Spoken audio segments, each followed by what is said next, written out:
Ubuntu Food, c'est une gamme de produits qui aura pour objectif d'ici les 10 ans d'avoir au moins 10 produits sur le marché camerounais et international.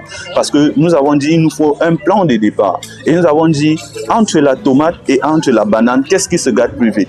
Il y a des personnes qui peuvent faire une semaine sans consommer la banane. Je n'ai pas envie de dire un mois. Mais ici, au moins une fois par semaine, chacun consomme la tomate.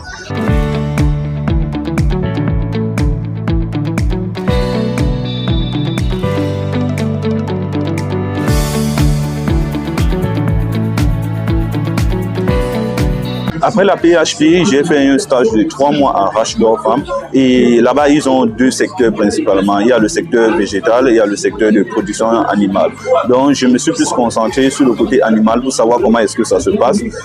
Parce qu'aujourd'hui, au Cameroun, principalement, on ne peut pas faire d'agriculture sans parler un peu d'élevage. Parce qu'après tout, il y a des produits qu'on utilise dans les champs qui sont souvent nocifs pour notre santé. Alors, quand on regarde quelles sont les méthodes alternatives, on se retrouve à utiliser peut-être des fientes de poule, des fientes de porc. Et pour cela, il faut que tu saches comment ce secteur fonctionne. Alors avec cela, on peut trouver des méthodes alternatives pour voir comment est-ce qu'on peut pallier à ces produits chimiques et nocifs qu'on utilise dans le secteur agricole.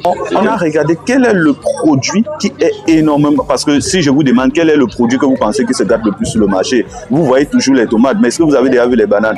Ça ne veut pas dire que les bananes ne se gâtent pas. Les bananes se gâtent, oui, mais les tomates sont plus présentes. Et comme j'ai dit, perte post-récolte, ça veut déjà dire que c'est tout ça qui intervient. Qu'est-ce qui cause les pertes post-récolte? Ce sont les mauvaises techniques de récolte, ce sont les mauvaises techniques de conservation. Il n'y a pas le marché adéquat à prendre tous ces produits dans un temps réduit.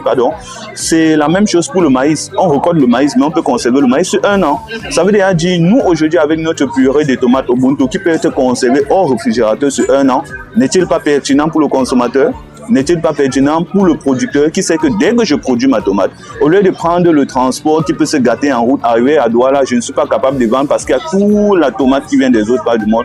Je trouve une personne avec qui je vais travailler, je fais ma production, je mets à sa disposition, il transforme et il met à la disposition du consommateur.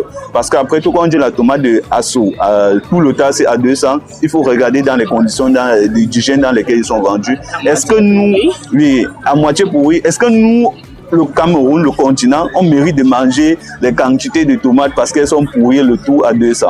Non, je ne pense pas que ce soit pertinent pour nous.